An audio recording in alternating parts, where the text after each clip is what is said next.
ಆ ಅಧಿಕಾರ ಯಾವುದು? ವೈಷ್ಣವ ದೀಕ್ಷೆ ಇದ್ದಾಗಲೇ ಅಧಿಕಾರ ಬರುತ್ತೆ. ಹಾಗಾದರೆ ಮೋಕ್ಷ ಹೊಂದಬೇಕು ಅಂತಾದರೆ ಭಕ್ತಿ ಬೇಕು, ಭಕ್ತಿಯನ್ನು ಸಂಪಾದನೆ ಮಾಡಲಿಕ್ಕೆ ಶಾಸ್ತ್ರಗಳು ಬೇಕು, ಶಾಸ್ತ್ರಶ್ರವಣಾದಿಗಳನ್ನು ಮಾಡಲಿಕ್ಕೆ ವೈಷ್ಣವ ದೀಕ್ಷೆ ಬೇಕು. ಆ ವೈಷ್ಣವ ದೀಕ್ಷೆ ಅನ್ನೋದು ದೇವರಿಗೆ ಅದಕ್ಕೋಸ್ಕರವಾಗಿ ಪರಮಪ್ರಿಯವಾದ ದೀಕ್ಷೆ. ಅದು ಎರಡು ರೀತಿಯಲ್ಲಿದೆ ಅಂತ ಹೇಳಿದ್ರು. ಒಂದು ಬಾಹ್ಯ ದೀಕ್ಷೆ, ಇನ್ನೊಂದು ಆಂತರ ದೀಕ್ಷೆ. ಆಂತರವಾದ ದೀಕ್ಷೆ ಒಂದೇ ಶ್ಲೋಕದಲ್ಲಿ ಹೇಳಿಬಿಟ್ಟು, ಪರಮಾತ್ಮ ಸರ್ವ ಇಷ್ಟವನ್ನು ಕೊಡ್ತಾನೆ, ಎಲ್ಲ ಅನಿಷ್ಟಗಳನ್ನು ಪರಿಹಾರ ಮಾಡ್ತಾನೆ, ನಮ್ಮೆಲ್ಲರಿಗಿಂತ ಉತ್ತಮನಾಗಿದ್ದಾನೆ, ಅವನು ಈಶ, ನಾನು ದಾಸ ಅಂತ ಭಾವನೆ ಮಾಡೋದೇನಿದೆ, ಇದು ಆಂತರವಾದ ವೈಷ್ಣವ ದೀಕ್ಷೆ. ಈ ವೈಷ್ಣವ ದೀಕ್ಷೆಗೆ ಹನುಮಂತ ದೇವರು ಒಳ್ಳೆ ನಿದರ್ಶನ ಅಲ್ವಾ? ಹನುಮಂತ ದೇವರು ತಾವು ಸೀತೆಯ ಅನ್ವೇಷಣೆಗೆ ಅಂತ ಸಮುದ್ರವನ್ನು ಹಾರಿ ಲಂಕೆಗೆ ಹೋಗ್ತಾರೆ. ಅಲ್ಲಿ ರಾವಣನ ಸೈನ್ಯವನ್ನೆಲ್ಲ ಪುಂಡಿ ಮಾಡಿಬಿಡ್ತಾರೆ, ಅವನ ವನವನ್ನು ಧ್ವಂಸ ಮಾಡ್ತಾರೆ, ಅವನ ಮಗನನ್ನು ಕೊಲ್ತಾರೆ ಅಕ್ಷಕುಮಾರನನ್ನು. ಕೊನೆಗೆ ರಾವಣನೊಟ್ಟಿಗೆ ಸಂವಾದ ನಡೀತದೆ ಹನುಮಂತ ದೇವರು. ಆಗ ರಾವಣ ಕೇಳ್ತಾನೆ, ಯಾರು ನೀನು ಅಂತ. ಆಗ ಹನುಮಂತ ದೇವರು ಅಂತಾರೆ, ನಾನು ರಾಮನ ದೂತ ಅಂತ ಹೇಳಿ, ದಾಸೋಹಂ ಕೌಸಲೇಂದ್ರಸ್ಯ ಅವೈಹಿ ದೂತಮಾಗಮಂ ದುರಂತ ವಿಕ್ರಮಸ್ಯ ಮಾಂ ರಘುತ್ತಮಸ್ಯ ಮಾರುತಿ. ಹನುಮಂತ ದೇವರು ಹೇಳಿದ್ದೇನು ಅಂದ್ರೆ, ನಾನು ರಘುತ್ತಮನ ದಾಸ ಅಂತ. ಅವನು ತನ್ನನ್ನು ಪರಿಚಯ ಮಾಡಿಕೊಳ್ಳುವಾಗ, ನಿನ್ನ ಸೈನ್ಯವನ್ನ ಪುಡಿ ಮಾಡಿದವನು, ನಿನ್ನ ಪಟ್ಟಣವನ್ನು ಯಾವ ದಾಟಲಿಕ್ಕೆ ನಾನು ನಡ್ಕೊಂಡು ಬಂದಿದ್ದೇನೆ, ಕೇಸರಿಯ ಮಗ, ಅಂಜನೆಯ ಪುತ್ರ, ಸಾವಿರ ತಮ್ಮ ವೈಭವ ಹೇಳ್ಕೊಳ್ಬೋದಿತ್ತು. ಅದು ಯಾವುದು ಹೇಳಿದ್ರು.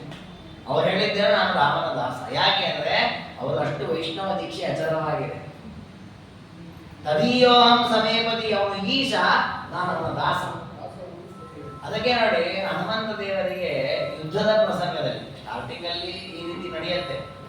ಕಡೆಗೆ ವಿಭೀಷಣ ರಾಮನ ಬಗ್ಗೆ ಎಲ್ಲ ತಿಳ್ಕೊಳ್ತಾನೆ. ರಾವಣ ಹನುಮಂತನ ಬಾಯಿಯಿಂದ ಹನುಮಂತನ ಮೇಲೆ ಸಿಟ್ಟು ಬರ್ತದೆ, ಅವನಿಗೆ ದಂಡನೆ ಮಾಡಬೇಕು ಅಂತ ಹೋಗ್ತಾನೆ. ವಿಭೀಷಣ ಬೇಡ ಅಂತಾನೆ. ಕಡೆಗೆ ಅವರ ಬಾಲಗೆ ಬೆಂಕಿ ಹಚ್ಚೋದಾಗುತ್ತೆ, ಲಂಕೆಯಿಂದ ಸುಡ್ತಾರೆ ಹನುಮಂತ ದೇವರು.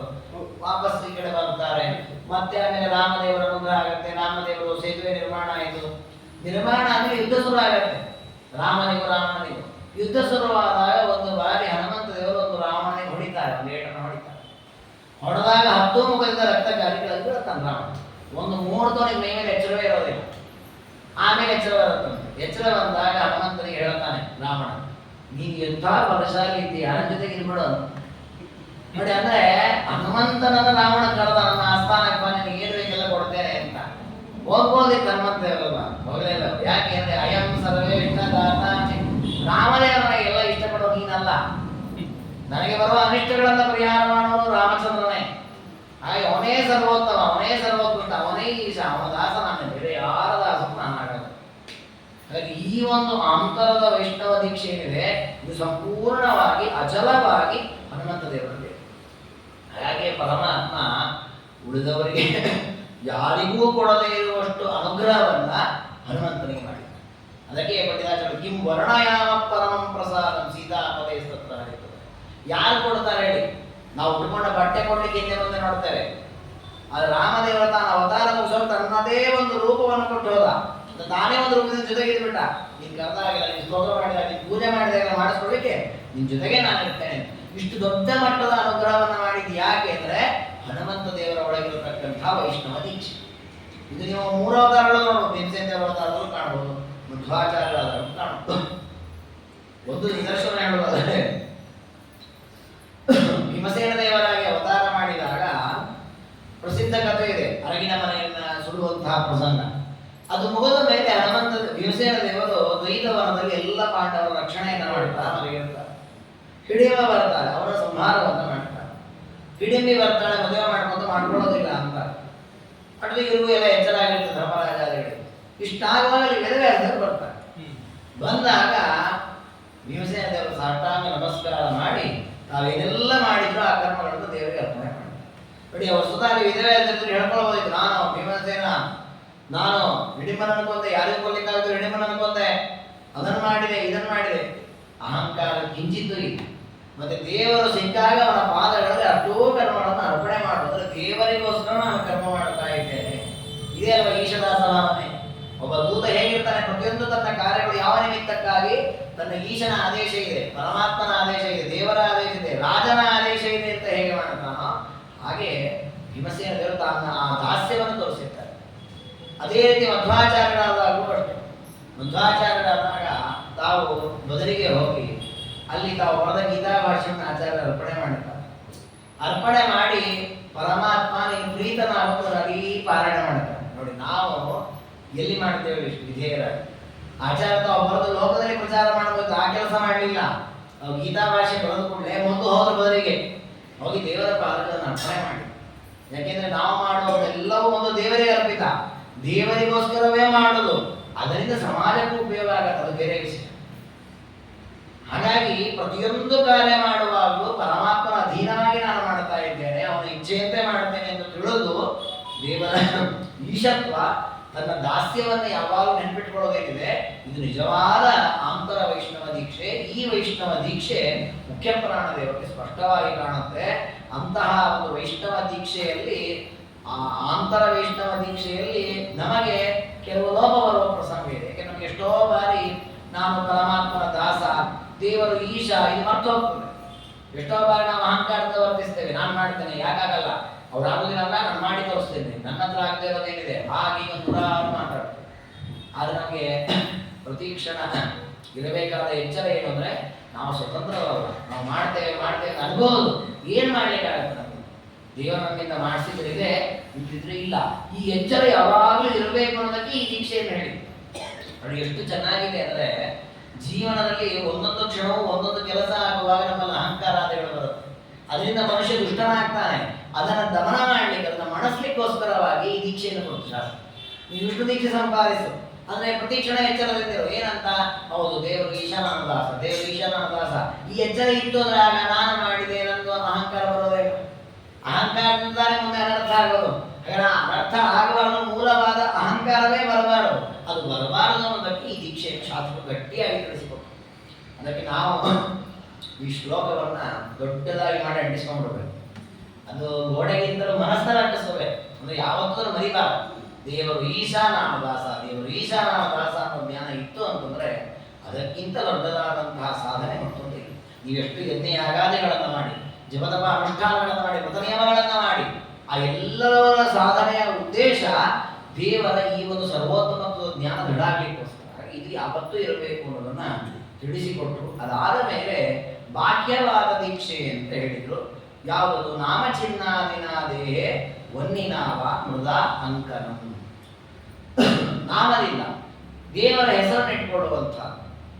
ಉದಾಹರಣೆ ನೋಡಿ, ಕೃಷ್ಣ ಪ್ರಿಯ, ಹರಿಪ್ರಿಯ, ಈ ತರದ ಹೆಣ್ಣುಮಕ್ಕಳಿಗೆ ಹೆಸರನ್ನು ಇಡುತ್ತಾರೆ ನೋಡಿ. ಆ ನೆಪದಲ್ಲಿ ದೇವರ ಹೆಸರಿನ ಉಲ್ಲೇಖವೂ ಆಗಬೇಕು. ಅದೇ ರೀತಿ ಗಂಡು ಮಕ್ಕಳಿಗಾಗುವಾಗ ರಾಧಾಕೃಷ್ಣ ಅಂತ ಹೆಸರಿರ್ತಾರೆ. ಅದೇ ರೀತಿ ಇನ್ನೊಂದು ಅಚ್ಯುತ, ಗೋವಿಂದ, ಈ ಬೇರೆ ಬೇರೆ ಹೆಸರುಗಳನ್ನು ಇಡೋದಿದೆ. ಈ ರೀತಿ ದೇವರ ಹೆಸರನ್ನ ಗಂಡು ಮಕ್ಕಳಿಗೆ ಹೆಣ್ಣು ಮಕ್ಕಳಿಗೆಲ್ಲ ಹೆಸರಿಡೋದೇನಿದೆ, ಇದು ಒಂದು ವೈಷ್ಣವ ದೀಕ್ಷೆ ನೋಡಿ. ಇದನ್ನ ತಂದೆ ತಾಯಿ ಮಾಡಬೇಕಾದ, ಇದು ಮಕ್ಕಳಿಗೆ ಸಂಬಂಧಪಟ್ಟ ನಿಯಮ ಅಲ್ಲ. ದೇವರು ನನ್ನ ಸ್ವಾಮಿ, ನಾನು ಅವನ ದಾಸ ಅಂದ್ರೆ ನಾವು ಸಂಪಾದನೆ ಮಾಡಬೇಕಾದ. ಅದು ನನಗೆ ದೇವರ ಹೆಸರಿಡಬೇಕು ಅಂತ ನಮ್ಮ ತಂದೆ ತಾಯಿ ನಿರ್ಣಯ ಮಾಡಬೇಕು, ನಾನು ನಿರ್ಣಯ ಮಾಡ್ಲಿಕ್ಕೆ ಬರೋಲ್ಲ ಅದು. ಹಾಗಾಗಿ ತಂದೆ ತಾಯಿ ಆದರೂ ಮಕ್ಕಳನ್ನ ಪಡೆದಾಗ ಮೊದಲು ಎಚ್ಚರದಿಂದ ವಹಿಸಬೇಕಾದ ಏನು ಅಂದ್ರೆ, ನಮ್ಮ ಮಕ್ಕಳಿಗೆ ದೇವರ ಹೆಸರನ್ನು ಇಡಬೇಕು ಅನ್ನೋ ಎಚ್ಚರ ಬೇಕು. ಇವತ್ತು ಎಷ್ಟೋ ಜನ ನಮ್ಮ ಹತ್ರ ಬಂದು ಕೇಳ್ತಾರೆ, ಆಚಾರ್ಯ ನಕ್ಷತ್ರ ಯಾವುದು ಇದೆಲ್ಲ ಕೇಳ್ಕೊಂಡು ನಾವು ಈ ಹೆಸರು ಇಡ್ತೇವೆ, ಅದಕ್ಕೆ ಅರ್ಥ ಒಂದು ಹೇಳಿ. ಅವ್ರೊಂದು ಹೆಸರು ಮಾಡ್ಕೊಂಡು ಇರ್ತಾರೆ, ಅದಕ್ಕೆ ಅರ್ಥವೂ ಗೊತ್ತಿರಲ್ಲ ಅವರಿಗೆ. ಇದಕ್ಕೊಂದು ಏನಾದ್ರೂ ಅರ್ಥ ಹೇಳಿಕೊಡಿ. ಈ ರೀತಿಯಲ್ಲಿ ಹೆಸರು ಇಡೋದು ಸರಿಯಲ್ಲ. ಹೆಸರು ಯಾವತ್ತೂ ಅದು ಕೇವಲ ಸುಮ್ಮನೆ ಒಂದು ಸೊನ್ನೆ ನಮ್ಮ ಕರೀಲಿಕ್ಕಿರೋ ಒಂದು ವ್ಯವಸ್ಥೆ ಮಾತ್ರ ಅಲ್ಲ, ಜೊತೆಗೆ ಅದು ನಾನು ಪರಮಾತ್ಮನ ದಾಸ ಅನ್ನೋದು ಸೂಚನೆ ಮಾಡುವಂಥದ್ದು. ಹಾಗಾಗಿ ಪರಮಾತ್ಮನ ಸಂಬಂಧಿಯಾದ ಹೆಸರನ್ನೇ ಮಕ್ಕಳಿಗೆ ಇಡಬೇಕು. ಅದನ್ನ ಒಂದು ವೈಷ್ಣವ ದೀಕ್ಷೆ ಅಂತ ಕರೆದಿದ್ದಾರೆ. ಅದಕ್ಕೆ ನಮ್ಮಲ್ಲಿ ಈ ರೀತಿಯ ಒಂದು ದೀಕ್ಷಾ ಇರೋದ್ರಿಂದಲೇ ಏನಾಗಿದೆ ಅಂದ್ರೆ, ಒಂದು ವೇಳೆ ಯಾರಾದರೂ ಬೇರೆ ಬೇರೆ ಹೆಸರು ಇಡೋದಾದರೂ ಕೂಡ ಮೊದಲಿಗೆ ನಾಮಕರಣ ಮಾಡುವಾಗ ಮಾಸದ ನಿಯಾಮಕ ಪರಮಾತ್ಮನ ರೂಪವನ್ನ ಮಗುವಿಗೆ ಹೆಸರಿನಂತ ಇಡುತ್ತಾರೆ. ಯಾವ ಮಾಸದಲ್ಲಿ ಹುಟ್ಟಿದೆ ಆ ಮಾಸಕ್ಕೆ ಸಂಬಂಧಪಟ್ಟ ಪರಮಾತ್ಮನ ರೂಪವನ್ನು ಅದರ ಕಿವಿಯಲ್ಲಿ ಹಿಡಿದೋದು ಅವನಿಗೆ ಹೆಸರು ಆ ಮಗುವಿಗೆ. ಯಾಕೆ ಬೇರೆ ಅಂತ ದೇವರ ಹೆಸರು ಇಡ್ತಾರಲ್ಲ ಗೊತ್ತಿಲ್ಲ, ಅವರವರು ಏನ್ ಬೇಕು ಅಂತ ಹೆಸರು ಇಟ್ಕೊಳ್ಳಿ. ಈ ನೆಪದಲ್ಲಿ ಆರೋದು ವಿಷ್ಣುವಿನ ಹೆಸರು ಆ ಮಗುವಿಗೆ ಇದ್ದದ್ದು ವೈಷ್ಣವನಾಗಲಿ ಅಂತ. ನಮ್ಮಲ್ಲಿ ನೋಡಿ, ಆ ಒಳ್ಳೊಳ್ಳೆ ಹೆಸರಿಟ್ಟರೆ ಆ ಮಗು ಒಳ್ಳೆ ವ್ಯಕ್ತಿ ಆಗ್ತಾನೆ. ನಾವು ಹೆಸರಿಡುವಾಗಲಿಂದನೇ ಅವನನ್ನು ನಾವು ಅವೈಷ್ಣವವಾಗಿ ವರ್ತಿಸಿಬಿಟ್ರೆ ಮುಂದವನು ಒಳ್ಳೆ ಸತ್ಪ್ರಜೆಯಾಗಿ ಅಂತ ಹೇಗೆ ಬಯಸೋದು ನಾವು? ಹಾಗಾಗಿ ಅದು ನಮ್ಮ ಕರ್ತವ್ಯ. ಒಳ್ಳೆ ಮಕ್ಕಳನ್ನು ನಿರ್ಮಾಣ ಮಾಡುವುದು ಹಿರಿಯರ ಕರ್ತವ್ಯ ಆಗೋದಕ್ಕೋಸ್ಕರ ಆ ನಾಮ ಅನ್ನೋದು ಕೂಡ ಒಂದು ವೈಷ್ಣವ ದೀಕ್ಷೆ. ಅದೇ ರೀತಿ ದೇಹೆ ವರ್ಣಿನ ಮೃದಾವ ಅಂತ ದೇಹದಲ್ಲಿ ದೀಕ್ಷೆ ಬೇಕು, ವೈಷ್ಣವ ದೀಕ್ಷೆ. ಅದಕ್ಕೆ ಎರಡು ರೀತಿಯಲ್ಲಿದೆ. ಒಂದು ಮಣ್ಣಿನಿಂದ ಮಾಡತಕ್ಕಂತಹ ಅಂಕಣ, ಇನ್ನೊಂದು ಅಗ್ನಿಯಿಂದ ಮಾಡತಕ್ಕ ಅಂಕಣ, ಚಿಹ್ನೆ. ಅಂದ್ರೆ ಏನರ್ಥ? ಪರಮಾತ್ಮನ ಆಯುಧಗಳಿವೆ, ಚಕ್ರ ಶಂಖ ಆದಿ ಆಯುಧಗಳು. ಈ ಆಯುಧಗಳನ್ನ ದೇಹದಲ್ಲಿ ಧಾರಣೆ ಮಾಡ್ಬೋದು ಎರಡು ರೀತಿಯಲ್ಲಿ. ಒಂದು ಗೋಪಿಚಂದ್ರದಿಂದ ಧಾರಣೆ ಮಾಡುವಂತಹ, ಇನ್ನೊಂದು ತಪ್ತ ಅಂದ್ರೆ ಅಗ್ನಿಯಲ್ಲಿ ಕಾಯಿಸಿದ, ಹೋಮದ ಅಗ್ನಿಯಲ್ಲಿ ಕಾಯಿಸಿರತಕ್ಕಂತಹ ಚಕ್ರಾದಿಗಳನ್ನು ಧಾರಣೆ ಮಾಡುವಂತಹ. ಈ ಎರಡನ್ನೂ ಕೂಡ ವೈಷ್ಣವ ದೀಕ್ಷೆ ಅಂತ ಕರೀತಾರೆ. ಇದೆಲ್ಲವೂ ಕೂಡ ಬಾಹ್ಯ ದೀಕ್ಷೆಗಳು. ದೇವರು ಈಶ, ನಾನವನ ದಾಸ ಅಂತ ತಿಳಿಯೋದೇನಿದೆ, ಇದು ಆಂತರ ದೀಕ್ಷೆ. ಈ ಉಳಿದದ್ದೆಲ್ಲ ಏನಿದೆ, ದೇವರ ಹೆಸರಿಟ್ಟುಕೊಳ್ಳೋದು, ದೇವರ ಪ್ರೀತಿಗಾಗಿ ಊರ್ಧಪುಂಡ್ರಾದಿಗಳನ್ನು ಹಾಕೊಳ್ಳೋದು, ಪಂಚಮುದ್ರೆ ಧಾರಣೆ ಮಾಡೋದು, ಸಪ್ತಮುದ್ರ ಧಾರಣೆ, ಇದೆಲ್ಲವೂ ಕೂಡ ಬಾಹ್ಯವಾದ ದೀಕ್ಷೆ ಅಂತ ಕರೆದು. ಇದಕ್ಕೆ ಬಹಳ ಮಹತ್ವ ಇದೆ. ಎರಡಕ್ಕೂ ಕೂಡ ವಿಶೇಷವಾದದ್ದು, ಪ್ರಧಾನವಾದದ್ದು ಆಂತರ ದೀಕ್ಷೆ. ಆದರೆ ಆ ಆಂತರ ದೀಕ್ಷೆ ಸ್ಫುಟವಾಗಲಿಕ್ಕೆ ಬಾಹ್ಯ ದೀಕ್ಷೆ ಬೇಕು ಅಲ್ವಾ? ನಾನು ಒಂದು ಸಂಸ್ಥೆಯಲ್ಲಿ ಇದ್ದೆ. ಸಂಸ್ಥೆಯಲ್ಲಿ ಇದ್ದಾಗ ಆ ಸಂಸ್ಥೆಯಲ್ಲಿ ಯಾರು ಪ್ರಧಾನ ವ್ಯಕ್ತಿ ಇದ್ದಾರೆ ಅವನಿಗೆ ಪ್ರಿಯವಾಗಲಿ ಅಂತ ಕೆಲವು ಚಿಹ್ನೆಗಳನ್ನು ಮಾಡಿರ್ತಾರೆ ಸಂಸ್ಥೆಯಲ್ಲಿ. ಈ ರೀತಿ ಇರಬೇಕು ಸಂಸ್ಥೆಯಲ್ಲಿರೋರು. ಕೆಲವರು ನೋಡಿ ಆ ಸಂಸ್ಥೆಯ ಪ್ರಧಾನ ವ್ಯಕ್ತಿಯ ಫೋಟೋವನ್ನು ಎಲ್ಲೋ ಟೇಬಲ್ ಮೇಲೆ ಇಟ್ಕೊಂಡಿರ್ತಾರೆ, ಅಥವಾ ಏನೋ ಒಂದು ಹೆಸರು ಇರುತ್ತೆ, ಒಂದು ಸಿಂಬಲ್ ಇರುತ್ತೆ, ಎಲ್ಲೋ ತಮ್ಮ ಎದೆ ಮೇಲೆ ಹಾಕೊಂಡಿರ್ತಾರೆ, ಈಗ ಏನೋ ಒಂದು ವ್ಯವಸ್ಥೆ ಮಾಡ್ಕೊಂಡಿರ್ತಾರೆ. ನಾನು ಆ ವ್ಯಕ್ತಿಯ ಮೇಲೆ ತುಂಬಾ ಪ್ರೀತಿ ಇಟ್ಕೊಂಡಿದ್ದೇನೆ, ಈ ನಿಯಮ ನಾನು ಪಾಲನೆ ಮಾಡಲ್ಲ ಅಂದ್ರೆ ಅವಾಗ ಏನಂತಾರೆ ಸಂಸ್ಥೆಯವರು, ಇದು ಸರಿಯಲ್ಲ. ಈ ಪ್ರೀತಿ ಇರ್ಬೋದು, ನೀನು ತೋರಿಸ್ಲಿಕ್ಕೆ ಹಾಕೊಳ್ಳೇಬೇಕು, ಅದು ಹಾಕೊಳ್ಳೋದೇ ಸರಿಯಲ್ಲ ಅಂತ. ಹಾಗೆ ವೈಷ್ಣವ ದೀಕ್ಷೆ ಆಂತರವಾಗಿ ಹೇಗಿರಬೇಕೋ ಬಾಹ್ಯವಾದದ್ದು ಅವಶ್ಯವಾಗಿ ಅನುಷ್ಠಾನ ಮಾಡಲೇಬೇಕು. ಅದು ಎಷ್ಟರ ಮಟ್ಟಿಗೆ ಅಂದ್ರೆ ಕೇವಲ ಮನುಷ್ಯರಿಗೆ ಸೀಮಿತವಾಗಿ ಬಾಹ್ಯ ದೀಕ್ಷೆ ಇರೋದಲ್ಲ. ನೋಡಿ, ಆಂತರವಾದ ವೈಷ್ಣವ ದೀಕ್ಷೆ ಏನಿದೆ ಇದು ಕೇವಲ ಜೀವಿಗಳಿಗೆ, ಅದರಲ್ಲಿಯೂ ಮನುಷ್ಯರಿಗೆ ಸೀಮಿತ. ದೇವರು ಈಶ, ನಾನು ದಾಸ ಅನ್ನೋ ಭಾವನೆ ಮನುಷ್ಯರು ಮಾತ್ರ ಮಾಡ್ಲಿಕ್ಕಾಗತ್ತೆ. ಗೋ ಹತ್ರ ಹೋಗಿ ನೀನು ವೈಷ್ಣವ ದೀಕ್ಷೆ ಪಡ್ಕೋ, ನಾನು ದಾಸ ದೇವರು ಈಶ ಅಂತ ತಿಳ್ಕೊಳ್ಳೋದಕ್ಕಾಗತ್ತಾ? ಯಾವ ಪ್ರಾಣಿಗೂ ಅದೆಲ್ಲ ಮಾಡ್ಲಿಕ್ಕಾಗಲ್ಲ. ಹಾಗಾದ್ರೆ ಅದು ಅವುಗಳಿಗೆ ಸಂಬಂಧಪಟ್ಟಿಲ್ಲ ಆಂತರ ದೀಕ್ಷೆ, ಅದು ನಮಗೆ ಮನುಷ್ಯರಿಗೆ ಸಂಬಂಧಪಟ್ಟಿಲ್ಲ. ಅಲ್ಲಿ ಬಾಹ್ಯ ದೀಕ್ಷೆ ಅಂತ ಏನಿದೆ ಇದು ಪ್ರಾಣಿಗಳಿಗೆ, ಜಡವಸ್ತುಗಳಿಗೂ ಸಂಬಂಧಪಟ್ಟಿದೆ. ಅದರ ವಿಷ್ಣು ರಹಸ್ಯ ಹೇಳುತ್ತೆ, ಶಿಶವ ಪಶವ ಅನ್ನಾನಿ ಪಾತ್ರಾಣಿ ಆಭರಣಾನಿ ಚ ರಥಧ್ವಜ ಪತಾಕಾರಿ ಸರ್ವಮಜ್ಞಾನ ಮುಚ್ಯತೆ ಏತೇಷಾಮಿ ಮದೀಯತ್ವ ಜ್ಞಾಪನಾಯ ಲಿಖೇ ಸ್ವಯಂ. ನಮ್ಮ ಹತ್ರ ಇರತಕ್ಕಂತಹ ಮಕ್ಕಳು, ಪ್ರಾಣಿಗಳು, ಪಾತ್ರೆಗಳು, ಆಭರಣ, ರಥ, ಧ್ವಜ, ಪತಾಕ ಅಂದ್ರೆ ಇದು ಏನಂತಾರೆ ಧ್ವಜಾದಿಗಳು, ಇವುಗಳೇನಿವೆ ಇವೆಲ್ಲವೂ ಕೂಡ ಅಜ್ಞಾನ ಮುಚ್ಯತೆ. ಇವೆಲ್ಲವೂ ಕೂಡ ಅಜ್ಞಾನ ಅಂದ್ರೆ ದುಷ್ಟ ಅಂತ ಆಗತ್ತೆ, ದೋಷಪೂರಿತಗಳಾಗತ್ತೆ ಸಹಜವಾಗಿ.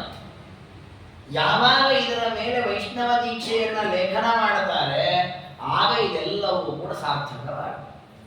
ಅಂದ್ರೆ ತಾತ್ಪರ್ಯ, ನಮ್ಮ ಹತ್ರ ಒಂದು ಪಾತ್ರೆ ಇದೆ, ಆ ಪಾತ್ರೆಯ ಮೇಲೆ ಶಂಖ ಚಕ್ರ ನಾಮಗಳನ್ನು ಹಾಕಬೇಕು.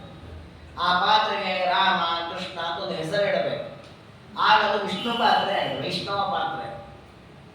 ಹೀಗೆ ಮನೆಯಲ್ಲಿರೋ ಪ್ರತಿಯೊಂದು ಪಾತ್ರೆ, ಮನೆಯಲ್ಲಿ ನಾವು ಹಾಕೊಳ್ಳೋ ಪ್ರತಿಯೊಂದು ಆಭರಣ, ಪ್ರತಿಯೊಂದು ಬಟ್ಟೆ, ಪ್ರತಿಯೊಂದು ವಸ್ತುವಿಗೂ ವೈಷ್ಣವ ದೀಕ್ಷೆಯನ್ನು ಕೊಡೋದು. ಅದಕ್ಕೆ ನೋಡಿ, ಕೆಲವು ಸಂಸ್ಥೆಗಳಲ್ಲಿ ಆನೆಯನ್ನು ಸಾಕಿರ್ತಾರೆ, ಆನೆ ಹೆಸರಿಟ್ಟಿರ್ತಾರೆ, ರಾಮ ಅಂತ ಆನೆ ಹೆಸರು, ಕೇಶವ ಅಂತ ಹೆಸರು, ಕೃಷ್ಣ ವಿಷ್ಣು ಅಂತ ಒಂದು ಆನೆ ಹೆಸರು, ಹೆಣ್ಣಾನೆ ಸೀತೆ, ರುಕ್ಮಿಣಿ, ಹೀಗೆಲ್ಲ ಹೆಸರಿಡ್ತಾರೆ. ನೋಡಿ, ಆನೆ ಸಾಕಿದ್ದಕ್ಕೂ ಒಂದು ಹೆಸರು. ಇವತ್ತು ನೀವು ನೋಡಿದ್ರೆ ಮನೆಯಲ್ಲಿ ವಾಹನ ಇಟ್ಕೊಂಡು ಅದಕ್ಕೊಂದು ಹೆಸರು ಬೆಳೆದಿರ್ತಾರೆ, ಗರುಡ ಧ್ವಜ ಅಂತ ಬೆಳೆದಿರ್ತಾರೆ, ಏನೇನೋ ಹೆಸರು ಬೆಳೆದಿರ್ತಾರೆ. ನೋಡಿ, ಇದೆಲ್ಲ ವೈಷ್ಣವ ದೀಕ್ಷೆ. ನಿಜವಾಗಿ ನಮಗೇನಾಗಿದೆ, ಅವ್ರು ಯಾವ ಒಂದು ಹೆಸರು ನಾವೊಂದು ಹೆಸರು ಹಾಕ್ಸೋಣ ಅಂತ ಆ ಒಂದು ಸ್ಪರ್ಧೆಯಲ್ಲಿ ಹಾಕ್ಸಿರ್ಬೋದು. ಅದು ಆ ರೀತಿ ಹೆಸರು ಇಡೋದೇನಿದೆ ಒಂದು ವೈಷ್ಣವ ದೀಕ್ಷೆ. ಅದು ವಾಹನಗಳಿಗೂ ಇಡುತ್ತೆ, ಮನೆಯಲ್ಲಿರುವ ಪಾತ್ರೆಗಳೆಲ್ಲದಕ್ಕೂ ಆ ವೈಷ್ಣವ ದೀಕ್ಷೆ ಇರುತ್ತೆ. ಅದಕ್ಕೆ ನೀವು ಸ್ವಲ್ಪ ಒಂದು 100 ವರ್ಷದ ಹಿಂದಿನ ಪಾತ್ರೆಗಳನ್ನು ನೋಡಿದ್ರೆ, ಬಂಗಾರ ಬೆಳ್ಳಿ ಪಾತ್ರೆಗಳನ್ನು ನೋಡಿದ್ರೆ ಎಲ್ಲ ಪಾತ್ರೆಗಳ ಮೇಲೆ ಶಂಖಚಕ್ರಗಳನ್ನು ಹಾಕಿದ್ದನ್ನು ನೋಡಬಹುದು. ಅಂದ್ರೆ ಅವರು ಈ ಮಠಗಳಲ್ಲಿ ಪೂಜೆಗೆ ಉಪಯೋಗ ಮಾಡತಕ್ಕ ಪಾತ್ರೆಗಳಿರ್ತಾವೆ, ಅದರ ಮೇಲೆ ನೀವು ನೋಡಿದ್ರೆ ಶಂಖಚಕ್ರ ಬರೆದಿರ್ತಾರೆ. ಲೋಟಗಳ ಮೇಲೆ, ಉದ್ಧರಣೆ ಮೇಲೆ, ಗಿಂಡಿಗಳ ಅಭಿಷೇಕದ ಗಿಂಡಿಗಳ ಮೇಲೆ ಎಲ್ಲದರ ಮೇಲೂ ಶಂಖಚಕ್ರ ಬರೆದಿರ್ತಾರೆ. ಅದ್ರ ಹಿನ್ನೆಲೆ ಏನಂದ್ರೆ ಇದು ವಿಷ್ಣುವಿಗೆ ಸಂಬಂಧಪಟ್ಟ ಪಾತ್ರೆ. ನಮ್ಮಲ್ಲಿ ಹಾಗೆ ಇದಲ್ವಾ, ನನಗೆ ಸಂಬಂಧಪಟ್ಟ ವಸ್ತು ಅಂತ ನಾನು ಏನ್ ಮಾಡ್ತೀನಿ, ನನ್ನ ಹೆಸರು ಋಷಿಕೇಶ, ಎಲ್ಲರ ಮೇಲೆ ಹೆಚ್ಚು ಬರೆದಿರ್ತೀನಿ. ಓ ಇದು ಋಷಿಕೇಶನಿಗೆ ಸಂಬಂಧಪಟ್ಟ ವಸ್ತು ಅಂತ ಹೇಗೆ ಗುರುತಿಸುತ್ತೇವೋ ಹಾಗೆ ನಮ್ಮಲ್ಲಿರತಕ್ಕ ಪದಾರ್ಥಗಳು ವಿಷ್ಣುವಿಗೆ ಸಂಬಂಧಪಟ್ಟದ್ದು ಗುರುತಿಸಬೇಕಾ, ಅದ್ರ ಮೇಲೆಲ್ಲ ವಿಷ್ಣುವಿನ ಚಿಹ್ನೆ. ಅದಕ್ಕೇನಾಗಬೇಕು, ಶಂಖ ಚಕ್ರ ಹಾಕಬೇಕು. ಅದನ್ನೇ ಹೇಳಿದ್ರು, ಏತೇಷಾಮಿ ಮತೀಯತ್ವ ಜ್ಞಾಪನಾಯ. ಎಲ್ಲ ಪದಾರ್ಥಗಳು ಪರಮಾತ್ಮನಿಗೆ ಸಂಬಂಧಪಟ್ಟದ್ದು ತಿಳಿಸ್ಲಿಕ್ಕೋಸ್ಕರವಾಗಿ ವೈಷ್ಣವ ಚಿಹ್ನೆಯನ್ನು ಹಾಕಬೇಕು. ವಿಷ್ಣು ಭಕ್ತೋ ವಿಶೇಷೇಣ ಬ್ರಾಹ್ಮಣಶ್ಚ ವಿಶೇಷ. ಹಾಗಾಗಿ ನೋಡಿ, ಮನೆಯಲ್ಲಿರುವಂತಹ ಪದಾರ್ಥಗಳಿಗೆ ಸಣ್ಣ ಸಣ್ಣ ತಾಮ್ರದ ಪಾತ್ರೆಯಿಂದ ಹಿಡಿದು ಇಲ್ಲ ದೊಡ್ಡ ದೊಡ್ಡ ಪಾತ್ರೆಗಳವರೆಗೂ ನೀವು ಇದನ್ನು ಕೂಡ ಮಠಗಳಲ್ಲಿ ಕಾಣಬಹುದು. ಈ ಮಠಗಳಲ್ಲಿ ದೊಡ್ಡ ದೊಡ್ಡ ಸಮಾರಾಧನೆ ನಡೆಯುವಾಗ ಸಾವಿರಾರು ಜನಕ್ಕೆ ಅಡುಗೆ ಮಾಡಲಿಕ್ಕೆ ದೊಡ್ಡ ದೊಡ್ಡ ಪಾತ್ರೆಗಳನ್ನು ಮಾಡಿರ್ತಾರೆ. ಸಾರು ಹುಳಿ ಎಲ್ಲ ಮಾಡಲಿಕ್ಕೆ ಅದಕ್ಕೆಲ್ಲ ಪಾತ್ರೆ ಹೆಸರು ರಾಮ ಪಾತ್ರೆ, ಲಕ್ಷ್ಮಣ ಪಾತ್ರೆ ಅಂತ ಹೆಸರು. ನೋಡಿ, ಆ ಪಾತ್ರೆಗೆ ಆ ಹೆಸರಿಟ್ಟದ್ದು ಸುಮ್ಮನೆ ಯಾರು ಮಾಡಿದ್ದಲ್ಲ, ಅದು ವೈಷ್ಣವ ದೀಕ್ಷೆ ಅಂತ ಇರ್ತದೆ ಹೆಸರು. ಅಂದ್ರೆ ಆ ಪ್ರಾಚೀನ ಕಾಲದ ಆ ವ್ಯವಸ್ಥೆ ಇತ್ತು.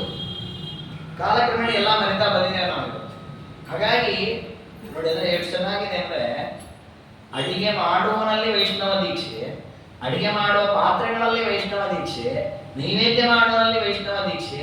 ಹಾಗಾಗಿ ತಿನ್ನೋರಲ್ಲಿ ಆಟೋಮೆಟಿಕ್ ವೈಷ್ಣವ ದೀಕ್ಷೆ ಬರ್ತದೆ. ಇವತ್ತದು ಯಾವುದೇ ಇಲ್ಲ. ಇವತ್ತು ಅಡಿಗೆ ಮಾಡುವನು ಯಾವುದೇ ನಾಮಧಾರಣೆ ಮುದ್ರಾಂಕನ ಮಾಡ್ಕೊಂಡಿರೋದಿಲ್ಲ. ಪಾತ್ರೆಗಳಂತೂ ಅದಕ್ಕೆ ಅಡಿಗೆ ಪಾತ್ರೆಗಳಿಗೆ ಅದು ನೋಡಿದ್ಕೊಳ್ಳೆ ವೈರಾಗ್ಯ ಬರುವಂತಹ ಪಾತ್ರೆಗಳಾಗಿರ್ತದೆ. ಅದರಲ್ಲಿ ಸರಿಯಾಗಿ ಶುದ್ಧೀಕರಣವೇ ಆಗಿರೋದಿಲ್ಲ. ಇನ್ನು ಮಾಡುವಾಗ ಅವ್ರ ಮಾಹಿತಿ ಏನ್ ಹೇಳ್ತಿರ್ತಾರೋ, ಯಾರು ಬೈಕೊಂಡು ಅಡಿಗೆ ಮಾಡ್ತಾರೋ ಮಾಡ್ತಾರೆ. ಹಾಗಾಗಿ ತಿನ್ನೋನಿಗೆ ಎಲ್ಲಿಂದ ವೈಷ್ಣವ ದೀಕ್ಷೆ. ಆದ್ರೆ ನಮ್ಮ ಪ್ರಾಚೀನ ಎಷ್ಟು ಸುವ್ಯವಸ್ಥೆ ಮಾಡಿದ್ದಾರೆ ಅಂತಂದ್ರೆ ಎಲ್ಲ ಹಂತದಲ್ಲೂ ವಿಷ್ಣುವಿನ ಸಂಬಂಧ ಬಿಡೋದು ಬೇಡ, ಅವೈಷ್ಣವನಾಗೋದು ಬೇಡ, ಸಾರ್ಥಕವಾಗಿ ಅವನ ಜನ್ಮ ಅಂತ ಆ ವ್ಯವಸ್ಥೆಯನ್ನು ಮಾಡಿದ್ದಾರೆ. ಎಷ್ಟು ಅದಕ್ಕೆ ಮಹತ್ವ ಕೊಟ್ಟಿದ್ದಾರೆ ಅಂದ್ರೆ ಸ್ತ್ರೀ ಪುರುಷ ಇಬ್ಬರೂ ಕೂಡ ತಪ್ತ ಮುದ್ರಾಂಕನವನ್ನು ಮಾಡಿಕೊಡ್ತಾರೆ. ಅದೀಕ್ಷಿತಾಯಾಮ್ ಭಾರ್ಯಾಯಾಮ್ ದೀಕ್ಷಿತೋ ಜನಯೇಸುತ. ಈ ಕೆಲವರು ಏನ್ ಮಾಡ್ತಾರೆ ಅಂದ್ರೆ ತಾನು ಮುದ್ರಾಂಕನ ಮಾಡಿಕೊಡ್ತಾನೆ, ಹೆಂಡತಿ ಮುದ್ರೆ ಹಾಕ್ಸಲ್ಲ. ಅಂದ್ರೆ ಕೆಲವರಲ್ಲಿ ಒಂದು ಕ್ರಮ ಇದೆ, ಏನಂದ್ರೆ ವ್ರತ ನಿಯಮ ಉಪವಾಸ ಯಾತ್ರೆ ಎಲ್ಲ ಗಂಡ ಮಾಡೋದು, ಹೆಂಡತಿ ಮನೇಲಿ ಇದ್ದಿಲ್ಲ, ಅವಳು ಏನು ಬೇಡ, ಅವಳು ಏನು ಮಾಡೋ ಹಾಗೆ ಸುಮ್ಮನೆ ಇದ್ಬಿಡಿ. ಹೀಗೆ ಮಾಡೋ ಕ್ರಮ ಸರಿಯಲ್ಲ. ಯಾಕೆಂದ್ರೆ ಅವಳಿಗೂ ಅವಳದ್ದೇ ಆದ ಕರ್ತವ್ಯಗಳಿವೆ, ಅವಳಿಗೂ ಧರ್ಮ ಕಾರ್ಯಗಳನ್ನು ಮಾಡಲಿಕ್ಕೆ ಶಾಸ್ತ್ರಗಳು ಅವಕಾಶ ಕೊಟ್ಟಿದೆ. ಅವಳಿಗೂ ಕೂಡ ಮುದ್ರಾಧಾರಣೆಯನ್ನು ಮಾಡಿಸ್ಬೇಕು. ಮಾಡಿಸದೇ ಇದ್ರೆ ಆಗ ಅಂಥವಳಲ್ಲಿ ನೀವು ಮಕ್ಕಳನ್ನ ಪಡೆದ್ರೆ ಆ ಮಕ್ಕಳು ಯಾವ ಕರ್ಮಕ್ಕೂ ಅರ್ಹರಾಗೋದಿಲ್ಲ. ಸರ್ವಕರ್ಮ ಬಹಿಷ್ಕೃತ ದೀಕ್ಷಿತ ಅಷ್ಟೇ ವಿಶುದ್ಧಿ. ಅದೇ ಅವಳಿಗೆ ದೀಕ್ಷೆಯನ್ನು ಕೊಡಿಸಿದ್ರೆ ಆಗ ಅಂಥವಳಲ್ಲಿ ಹುಟ್ಟತಕ್ಕಂತಹ ಮಕ್ಕಳು ವೈಷ್ಣವರಾಗಲಿ ಅರ್ಹರಾಗ್ತಾರೆ. ಹಾಗಾಗಿ ಲೋಕದಲ್ಲಿ ಯಾವತ್ತೂ ಕೂಡ ಪುರುಷರಾಗಲಿ ಸ್ತ್ರೀಯರಾಗಲಿ ಅವಶ್ಯವಾಗಿ ತಪ್ತಮುದ್ರಾಂಕನವನ್ನು ಮಾಡಿಕೊಡಬೇಕು. ತಸ್ಕರಾಶ್ಚ ಯಥಾ ಲೋಕೆ ಕಸ್ಯಚಿನ್ ನೀಯತೆ ತಥಾ ರಾಜಕೀಯಾನತೈಃ ಸಾಕಂ ವ್ಯವಹಾರಂ ಹಿ ಕುರ್ವತೆ.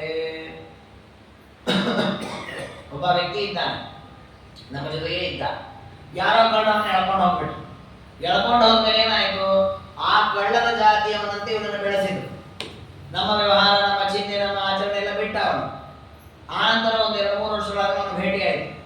ಇವ ಅವನೇ ನಮ್ಮ ಹತ್ರ ಇದ್ದವನ ಅವತ್ತು. ಅಷ್ಟು ಹೇಳ್ತೇವೆ ನಾವು, ನಮ್ಮವನಂತ ಅವನು ಸ್ವೀಕಾರ ಮಾಡಲ್ಲ.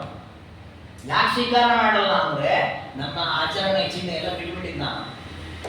ತಥಾ ದೀಕ್ಷಾ ವಿಹೀನಾಯೇ ನಿರ್ನಾಥ ತಸ್ಕರಾಯ. ಹೇಗೆ ಕಳ್ಳರ ಜೊತೆ ಸೇರ್ಕೊಂಡವನು ನಮ್ಮ ಆಚರಣೆ ಬಿಟ್ಟದರಿಂದ ಅವನೊಬ್ಬ ಕಳ್ಳ ಅಂತ ಅವನಿಗೆ ಬಹಿಷ್ಕಾರ ಮಾಡ್ತೇವೋ, ಅದೇ ರೀತಿ ವಿಷ್ಣುವಿನ ಈ ನಾಮಾಂಕನ ರೂಪವಾದಂತಹ ಮುದ್ರಾಂಕನ ರೂಪವಾದಂತಹ ದೀಕ್ಷೆಯಿಂದ ಯಾರು ರಹಿತರಾಗಿದ್ದಾರೋ ಅವರು ಕಳ್ಳರಂತೆ ಬಹಿಷ್ಕಾರರಾಗ್ತಾರೆ. ಅವರನ್ನು ಯಾರು ಹತ್ರ ಸೇರಿಸೋದಿಲ್ಲ. ಇವತ್ತು ಸಮಾಜದಲ್ಲಿ ಹಾಗಿಲ್ಲ, ಎಲ್ಲರನ್ನು ಸೇರಿಸ್ಕೊಳ್ತಾರೆ. ದೇವರ ಸಂಕಲ್ಪ, ದೇವರ ವ್ಯವಸ್ಥೆ ಇರೋದು ಹಾಗೆ. ಪ್ರಾಮಾಣಿಕವಾದಂತಹ ಸಾಧಕರು ಅಂಥವರನ್ನ ದೂರ ಇಡುತ್ತಾರೆ. ಹಾಗಾಗಿ ಪ್ರತಿಯೊಬ್ಬರು ಕೂಡ ಅವಶ್ಯವಾಗಿ ತಪ್ತ ಮುದ್ರಾಂಕನವನ್ನು ಮಾಡಿಕೊಳ್ಳಬೇಕು. ಯಮದೂತೈರ್ನಿಯಮಾನಾನ್ ನ ಕಶ್ಚಿತ್ ದ್ವಾರಯೇಚ್ಛತಾನ್. ನೋಡಿ, ಯಾರು ತಪ್ತ ಮುದ್ರಾಂಕನವನ್ನು ಮಾಡಿಕೊಳ್ಳೋದಿಲ್ಲ ಅಂಥವ್ರನ್ನ ಎಲ್ಲರೂ ದೂರ ಮಾಡ್ತಾರಂತೆ. ಹೇಗೆ ಯಮದೂತರು ಎಳ್ಕೊಂಡು ಹೋಗೋರನ್ನ ಯಾರು ಹತ್ರ ಸೇರಿಸಲ್ಲ, ಇವಾಗ ಬೇಡಪ್ಪ ಅವನ್ನ ಹಿಡ್ಕೊಂಡು ನಮ್ಮನ್ನ ಹಿಡ್ಕೊಂಡು ಹೋಗ್ಬಿಟ್ರೆ ಅಂತ. ಹಾಗೆ ಪರಮಾತ್ಮನ ದೀಕ್ಷಾ ವಿಹೀನರಾದವರನ್ನ ಎಲ್ಲರೂ ದೂರ ಮಾಡುತ್ತಾರೆ. ಪರಮಾತ್ಮನ ಪ್ರಿಯವಾದ ಮುದ್ರಾಂಕನ ರೂಪವಾದ ದೀಕ್ಷೆ ಏನಿದೆ ಇದು ಪ್ರತಿಯೊಬ್ಬರೂ ಅವಶ್ಯವಾಗಿ ಧಾರಣೆ ಮಾಡಬೇಕು.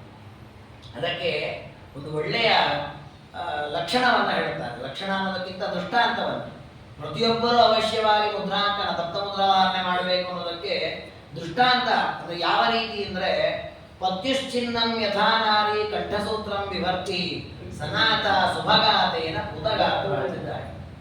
ಲೋಕದಲ್ಲಿ ಪತಿವ್ರತೆ ಅಂತ ನಾವು ಕರಿಬೇಕು ಅಂತಾದ್ರೆ, ಒಬ್ಬ ಒಳ್ಳೆಯ ಮುತ್ತೈದೆ ಅಂತ ಒಬ್ಬಳನ್ನು ಗುರುತಿಸಬೇಕಾದ್ರೆ ಪತಿಯ ಚಿಹ್ನೆಯಾದಂತಹ ಕಂಠಸೂತ್ರ, ಮಾಂಗಲ್ಯ ಸೂತ್ರ, ಆಮೇಲೆ ಬಳೆಗಳು, ಹೂಗಳು, ಈಗ ಕೆಲವು ಲಕ್ಷಣಗಳಿವೆ.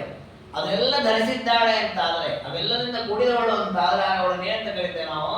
ಸುಭಗ, ಸನಾಥ, ಉದಗಾತ. ಪರಮ ಪತಿವ್ರತೆಯವಳು ಪವಿತ್ರಳಾಗಿದ್ದಾಳೆ, ಒಳ್ಳೆಯ ಲಕ್ಷಣದಿಂದ ಕೂಡಿದ್ದಾಳೆ, ಒಳ್ಳೆಯ ಮುದ್ದೆ ಇದೆ ಎಂದು ಜನರು ಗುರುತಿಸ್ತಾರೆ. ಹೇಗೋ ಅದೇ ರೀತಿ ಪರಮಾತ್ಮನಿಗೆ ಪ್ರಿಯವಾದಂತಹ ಹೆಸರನ್ನು ಇಟ್ಕೊಳ್ಳೋದು, ಪರಮಾತ್ಮನ ಆಯುಧವಾದ ಶಂಖಚಕ್ರಾದಿಗಳನ್ನ ದತ್ತ ಮುದ್ರಾಂಕನ ಮಾಡಿಕೊಳ್ಳೋದು, ಇದೆಲ್ಲ ಮಾಡಿಕೊಂಡಾಗ ನಾವು ಕೂಡ ಗಂಡ ಬದುಕಿದ್ದ ಪತಿವ್ರತೆಯಂತೆ. ಇಲ್ಲದೇ ಇದ್ರೆ ತೇನೈವ ಹೀನ ವಿಧವಾ ನಿಂದಿತ ಮಂಗಲಾದಿಶು ಅನ್ಯಥಾ ಚ ಪವಿತ್ರಾಂಗಿ ದೀಕ್ಷಾ ಹೀನಸ್ತಥಾ ನರಃ. ಅದೇ ಆ ಲಕ್ಷಣವಾದಂತಹ ಉತ್ತಮವಾದ ಮಂಗಲಸೂತ್ರಾದಿ ಧಾರಣೆಗಳನ್ನ ಮಾಡಲಿಲ್ಲ ಅಂತ ಆದ್ರೆ ಅವಳನ್ನು ಯಾರು ಕೂಡ ಮುತ್ತೈದೆ ಅಂತ ಪರಿಗಣನೆ ಮಾಡಲು. ತೇನೈವ ಹೀನ, ಆ ದ್ರವ್ಯಗಳಿಂದ ರಹಿತಳಾದಾಗ ಅವಳನ್ನ ವಿಧವ, ಗಂಡ ಇಲ್ಲದೇ ಇದ್ದವಳು ಅಂತ ಗುರುತಿಸುತ್ತಾರೆ.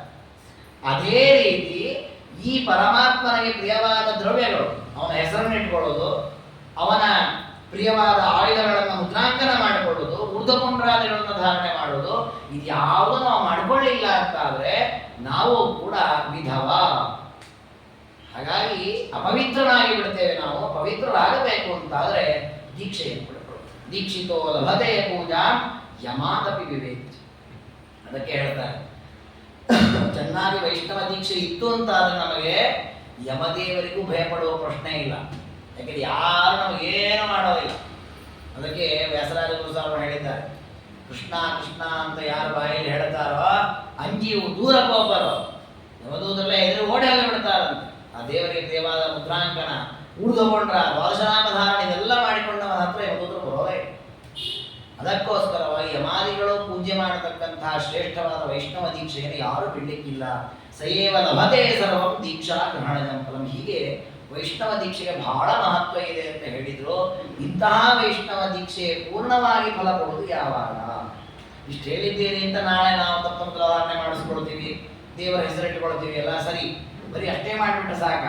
ವಿಷ್ಣುದಾಸ ಹೇಳಿದೆ ಅಂತ ಹೇಳಿ ಏಕಾದಶಿ ದಿವಸ ಹೋಗಿ ಮುದ್ರಾಂಕನ ಮಾಡ್ಕೊಂಡ್ಬಿಟ್ರೆ ಮುಗಿದೋಯ್ತಾ ನಮ್ದು ಜೀವನ ಸಾರ್ಥಕ್ಯವಾಗಿ? ಸಾರ್ಥಕ ಮುಗಿಯೋದಿಲ್ಲ, ಅದು ಕರ್ತವ್ಯ. ಮತ್ತೆ ಸ್ವಸ್ವ ವರ್ಣಾಶ್ರಮಾಚಾರ, ನಮಗೆ ವಿಹಿತವಾದ ವರ್ಣ ಆಶ್ರಮದ ಆಚರಣೆಯನ್ನು ಮಾಡಲೇಬೇಕು. ಸ್ಕೂಲ್ನಲ್ಲಿ ಸ್ಟೂಡೆಂಟ್ ಓದಬೇಕು, ಅವ್ರು ಪ್ರೇಯರ್ ಹೇಳಿದಾಗ ಪ್ರೇಯರ್ ಮಾಡಬೇಕು, ಆಟವಾಡಿಸಿದಾಗ ಆಟವಾಡಬೇಕು, ಇದೆಲ್ಲ ಮಾಡಬೇಕು. ಇದರ ಜೊತೆಗೆ ಯೂನಿಫಾರ್ಮ್ ಹಾಕೊಂಡು ಬರಬೇಕು. ಎಲ್ಲರೂ ಕೂಡ ಹೇಗೆ ಹಾಗೆ ದೇವರಲ್ಲಿ ಭಕ್ತಿ ಮಾಡೋದು, ವಿಹಿತ ಕರ್ಮಾನುಷ್ಠಾನ ಮಾಡೋದು, ಪಾಠ ಪ್ರವಚನ ಇದೆಲ್ಲವೂ ಮಾಡಬೇಕು. ಜೊತೆಗೆ ಎಲ್ಲರಿಗೆ ತಾನು ದತ್ತ ಮುದ್ರಾಂಕನವನ್ನು ಮಾಡಿಕೊಳ್ಳಬೇಕು. ಸಯೇವ ಲಭತೆ ಸರ್ವಂ ದೀಕ್ಷಾ ಗ್ರಹಣಜಂ. ಹಾಗಾಗಿ ದೀಕ್ಷೆಯ ಪೂರ್ಣ ಫಲ ಬರುವುದು ಯಾವಾಗಂದ್ರೆ ವಿಹಿತ ಕರ್ಮಾನುಷ್ಠಾನವನ್ನೂ ಮಾಡ್ತಾ ಇದ್ದಾನೆ, ದೀಕ್ಷೆಯನ್ನು ಪಡೆದಿದ್ದಾನೆ ಅಂತ ಪೂರ್ಣ ಫಲವನ್ನು ಪಡಿತಾನೆ. ವಿಷ್ಣು ದೀಕ್ಷಾ ಯುಕ್ತನಾಗಿ ಅಂದ್ರೆ ಮುದ್ರಾಧಾರಣಾದಿಗಳನ್ನು ಮಾಡ್ಕೊಂಡಿದ್ದಾನೆ, ದೇವರಲ್ಲಿ ಭಕ್ತಿ ಇಲ್ಲ ಅಂತ ಆದ್ರೆ ಅಂತಹ ವೈಷ್ಣವ ದೀಕ್ಷೆ ಪ್ರಯೋಜನ ಇಲ್ಲ.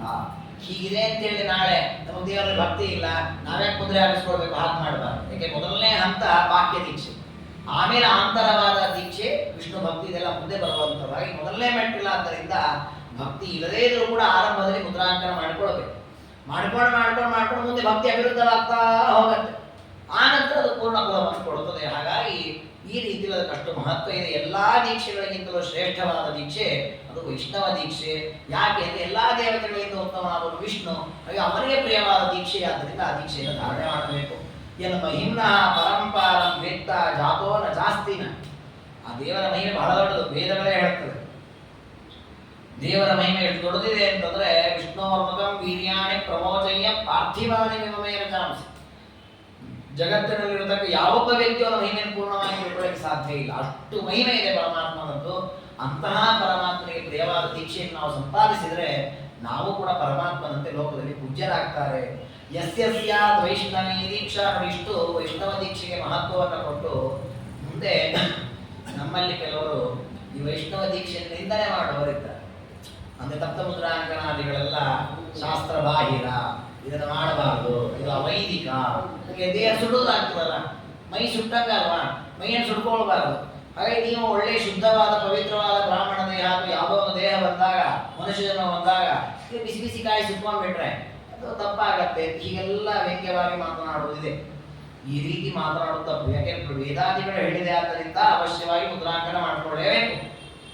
ಒಂದು ವೇಳೆ ಈ ರೀತಿ ಯಾರು ಮಾತನಾಡ್ತಾರೆ, ಯಸ್ಯ ವೈಷ್ಣವೀ ದೀಕ್ಷಾ ಸರ್ವೈರ್ ಮಾನ್ಯಸ್ಸ ದೀಕ್ಷಿತ, ಎಲ್ಲರಿಂದಲೂ ಮಾನ್ಯ, ಅವನನ್ನ ಯಾರಾದರೂ ಅವಮಾನ ಮಾಡಿದ್ರೆ ಸೋವಜಾನಾತಿ ಕೇಶವಂ, ಮುದ್ರಾಧಾರ ಮಾಡಿಕೊಳ್ಳುವವರನ್ನ ಅವಮಾನ ಮಾಡಿದ್ರೆ ಅದು ವಿಷ್ಣುವನ್ನೇ ಅವಮಾನ ಮಾಡಿದಷ್ಟು ಪಾಪ. ನೀವು ದೇವರನ್ನ ಅವಮಾನ ಮಾಡ್ತಾ ಇಲ್ಲ, ದೇವರ ಭಕ್ತರನ್ನ ಅವಮಾನ ಮಾಡ್ತಾ ಇದ್ದೀವಿ ತಿಳ್ಕೊಂಡಿರಬಹುದು. ಆದ್ರೆ ನಾವು ವೈಷ್ಣವರ ಆಚರಣೆಯಾದ ದತ್ತಮುದ್ರಾಧಾರಣೆಯನ್ನು ನಿಂದನೆ ಮಾಡಿದ್ರೆ ಅದು ನೇರವಾಗಿ ವಿಷ್ಣುವನ್ನೇ ನಿಂದನೆ ಮಾಡಿದ ಪಾಪವನ್ನು ಕೊಡುತ್ತೆ. ಹಾಗಾದ್ರೆ ವಿಷ್ಣು ನಿಂದನೆ ಮಾಡಬಾರದು ಅಂತಿದ್ರೆ ಯಾವತ್ತೂ ಕೂಡ ವೈಷ್ಣವ ಆಚರಣೆಯಾದ ಮುದ್ರಾಧಾರಣೆಯನ್ನು ನಿಂದನೆ ಮಾಡಬಾರದು. ನಮಗೆ ಏನಾಗಿದೆ ಅಂದ್ರೆ ಬುದ್ಧಿ ಅಲ್ಪ. ಒಂದು 4 ವಾಕ್ಯ ನೋಡ್ತೇವೆ, ನೋಡಿದ್ರೆ ನಮ್ಮ ಬುದ್ಧಿಯಿಂದ ನಾನು 4 ವಾಕ್ಯ ಓದಿದ್ದೀನಿ, ಆ ಗ್ರಂಥದಲ್ಲಿ ಹೀಗಿದೆ, ಈ ಗ್ರಂಥದಲ್ಲಿ ಹೀಗಿದೆ, ಹಾಗೆ ತಪ್ಪು ಸರಿ ವಿಮರ್ಶೆ ಮಾಡಲಿಕ್ಕೆ ಹೋಗ್ತದೆ. ಆದರೆ ನಮ್ಮ ಬುದ್ಧಿ ಬಹಳ ಅಲ್ಪವಾದ್ದರಿಂದ ಯಾವ್ಯಾವ ಶಾಸ್ತ್ರ ಗ್ರಂಥಗಳಲ್ಲಿ ಎಲ್ಲೆಲ್ಲಿ ಏನೇನು ಹೇಳಿದೆ ಅಂತ ಎಲ್ಲ ವಿಚಾರ ಮಾಡಿ ನಮ್ಮ ಪ್ರಾಚೀನ ಕ್ರಮವನ್ನು ಹಾಕಿಕೊಟ್ಟಿದ್ದಾರೆ. ಹಾಗಾಗಿ ಅದನ್ನು ಅವಲೋಕನ ಮಾಡಿದ ಏಕಾಏಕಿ ನಾವು ತಪ್ತಮುದ್ರಾಧಾರಣೆಯನ್ನು ನಿಂದನೆ ಮಾಡಿದರೆ ಅದು ಮಹಾಪಾಪ ಸಾಧನವಾಗುತ್ತೆ. ಕೆಲವರು ಇವತ್ತು ಸಾಮಾನ್ಯವಾಗಿ ಇದು ವೈಷ್ಣವೇತರು ಬೇಡ, ವೈಷ್ಣವರಲ್ಲೇ ಕೆಲವರು ಅನ್ನೋದಿದೆ, ಏನ್ರಿ ಪ್ರತಿ ವರ್ಷ ಹೋಗಿ ಸುಟ್ಕೊಂಡು ಬರ್ತೀವಿ. ನಮ್ಮವರೇ ಕೆಲವು ಉದಾಸೀನವರು ಹೋಗೋದಿಲ್ಲ, ಅವರು ನಮ್ಮ ಮನೆಯಲ್ಲೇ ಯಾವಾಗಲೂ ಬಿದ್ದಿರ್ತಾರೆ, ಯಾವುದೋ ಜನ್ಮದ ಪುಣ್ಯದಿಂದ ವೈಷ್ಣವರಾಗಿ ಹುಟ್ಟಿರ್ತಾರೆ, ತಾವು ಉದಾಹರಣೆ ಮಾಡಿಸ್ಕೊಳ್ಳೋದೇ ಇಲ್ಲ. ಹೋಗೋರು ನಡ್ಕೊಳ್ತಾರೆ, ಏನು ನೀವು ಉಪವಾಸ ಬೇರೆ ಒಂದು ಮೇಲೆ ಬಿಸಿ ಮಾಡ್ಕೊಂಡು ಬರ್ತೀರಲ್ಲ ಅಂತ ಆಡ್ಕೊಳ್ತಾರೆ. ಇನ್ನು ಕೆಲವರು ಮಕ್ಕಳಿಗೆ ಹಾಕ್ಸುವಾಗ ಅಂತಾರೆ, ಪಾಪ ಸಣ್ಣ ಮಗುರಿ ಪಾಪ, ಅದಕ್ಕೆ ಯಾಕೆ ಶಿಕ್ಷೆ ಕೊಡ್ತೀರಿ? ಶಿಕ್ಷೆ ಇರ್ಕೊಂಡ್ಬಿಟ್ಟಿದ್ದಾರೆ. ಹೊಸದು ಶಿಕ್ಷೆ ಅಲ್ಲ, ಅದು ನಮ್ಮ ಶಾಸ್ತ್ರ ಕೊಟ್ಟ ಶಿಕ್ಷಣ, ಅವಶ್ಯ ಅನುಷ್ಠೇಯ.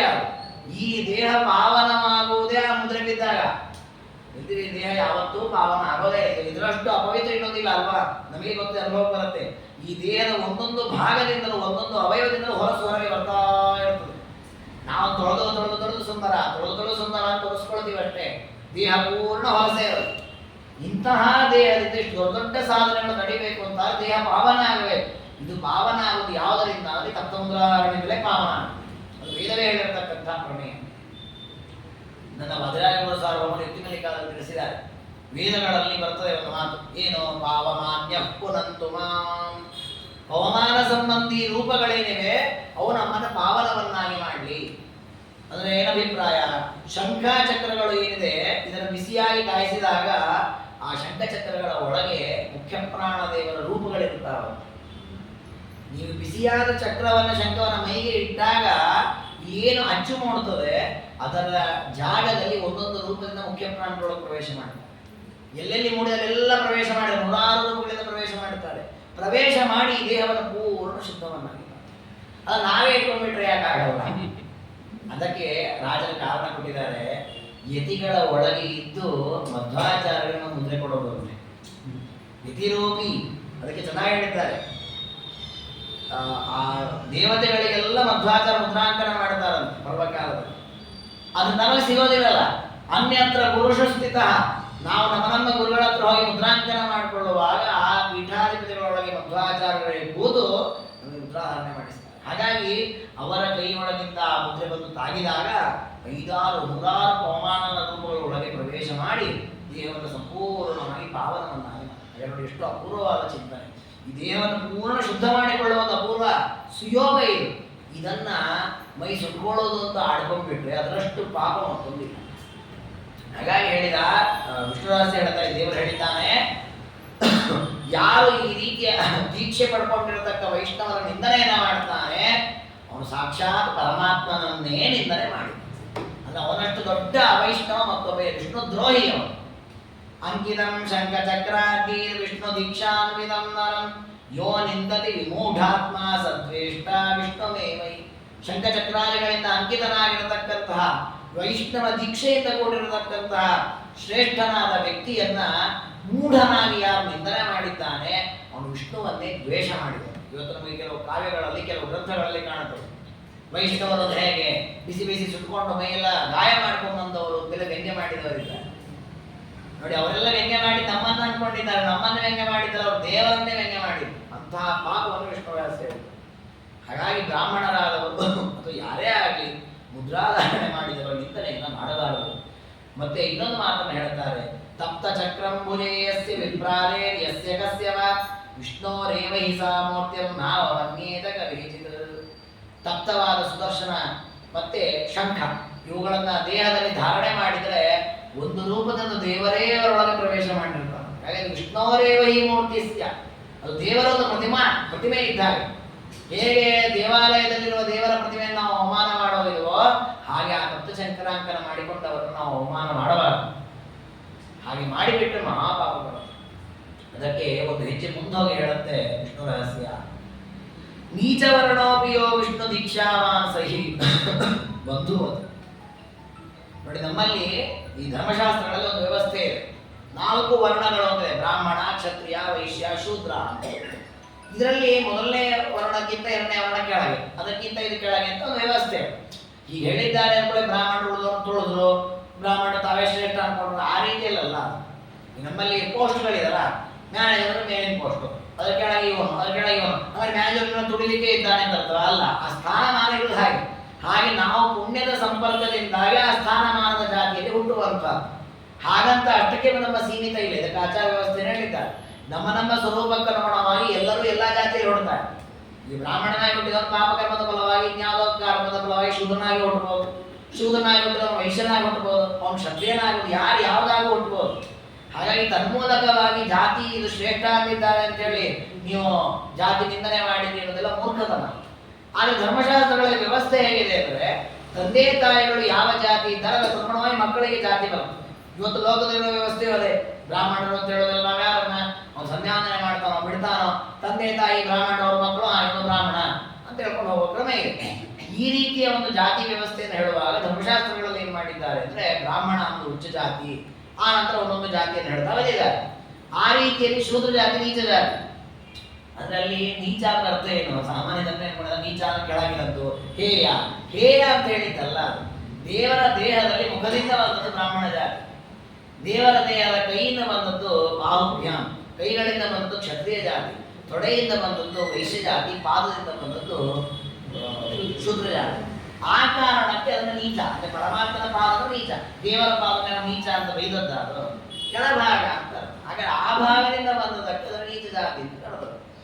ಇರಲಿ, ಅಂತೂ ಆ ಜಾತಿಗಳಿಗೆ ಉಪನಯನಾದಿ ಸಂಸ್ಕಾರಗಳಿಲ್ಲ ಧರ್ಮಶಾಸ್ತ್ರದ ವ್ಯವಸ್ಥೆ. ನೋಡಿ, ಅಂತಹ ಜಾತಿಯವರು ಅಂದ್ರೆ ಶೂದ್ರ ಜಾತಿ ಅಥವಾ ಇನ್ಯಾವುದೋ ಜಾತಿಯೇ ಗೊತ್ತಿಲ್ಲದೆ ದೊಡ್ಡವರೆಲ್ಲ ಇದ್ದಾರೆ. ಅಂಥವರಿಗೆ ನಾವು ನಮಸ್ಕಾರವನ್ನು, ಗೌರವವನ್ನು, ಆದರವನ್ನು ಮಾತು ಆಡಿಸಬಾರದು ಶಾಸ್ತ್ರೀಯವಾಗಿ.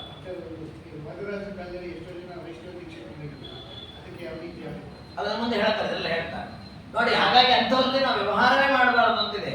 ಆದ್ರೆ ವಿಷ್ಣು ರಹಸ್ಯ ಹೇಳ್ತದೆ, ನೀಚ ವರ್ಣೋಪಿಯೋ ವಿಷ್ಣು ದೀಕ್ಷಾವಾನ್, ಅವನೊಂದು ವೇಳೆ ವಿಷ್ಣು ಭಕ್ತನಾಗಿ ವಿಷ್ಣು ತಪ್ತ ಚಕ್ರಗಳನ್ನು ಧಾರಣೆ ಮಾಡಿದ್ದ ಅಂತ ಆದ್ರೆ ಅವನು ಕೂಡ ಮಾನ್ಯನಾಗ್ತಾನೆ. ಅವನು ನೀವು ಮಾತಾಡಿಸ್ಬೋದು, ನೀವು ಗೌರವ ಪಡ್ಬೋದು, ಎಲ್ಲ ಅದರ ಮಾಡ್ಬೋದು. ಆದ್ರೆ ನಮಸ್ಕಾರ ಮಾಡ್ಲಿಕ್ಕೆ ಬರಲ್ಲ. ನಮಸ್ಕಾರಕ್ಕೆ ಅದರದ್ದೇ ಆದ ವ್ಯವಸ್ಥೆಗಳು ಧರ್ಮಶಾಸ್ತ್ರಗಳಲ್ಲಿ.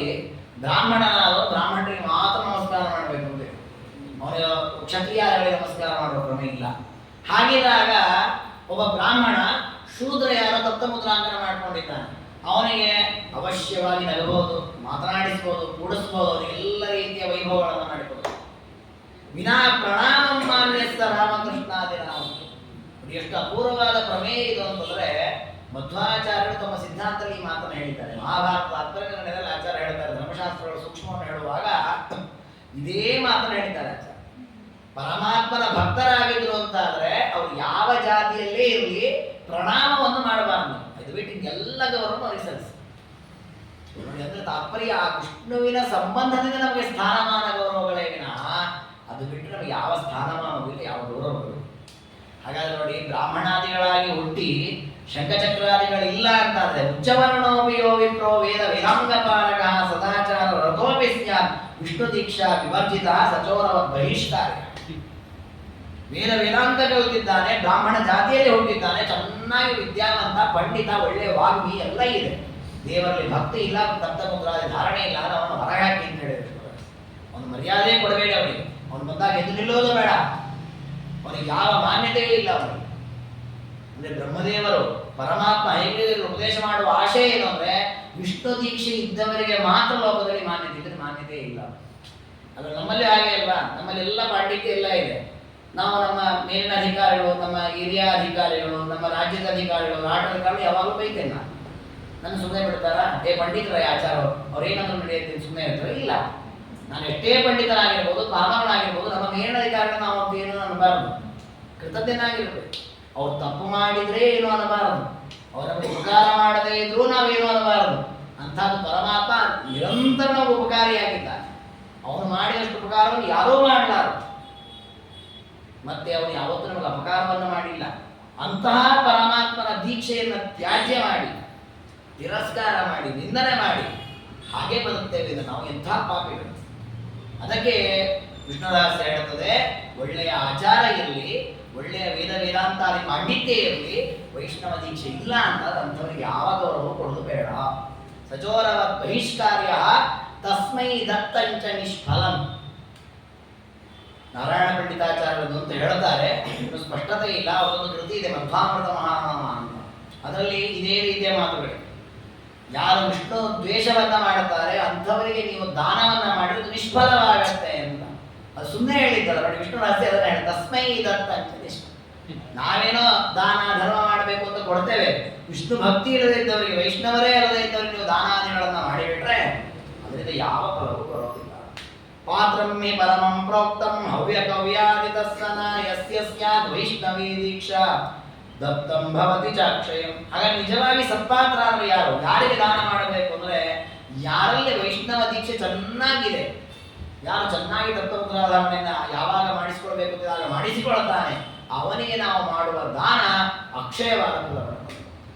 ಅದು ಹವ್ಯವಾಗಲಿ ಕವ್ಯವಾಗಲಿ ಯಾವುದೇ ವಿಧವಾದ ದಾನ ಧರ್ಮಗಳಾಗಲಿ, ಅಂದ್ರೆ ಪಿತೃಕಾರ್ಯವಾಗಲಿ ದೇವಕಾರ್ಯವಾಗಲಿ ಯಾವುದೇ ಸತ್ಕರ್ಮಗಳು ಸಾರ್ಥಕವಾಗಬೇಕು ಅಂತಾದ್ರೆ ತಪ್ತ ಮುದ್ರಾಂಕನ ಮಾಡಿಕೊಂಡವರಿಂದಲೇ ಆಗಬೇಕು.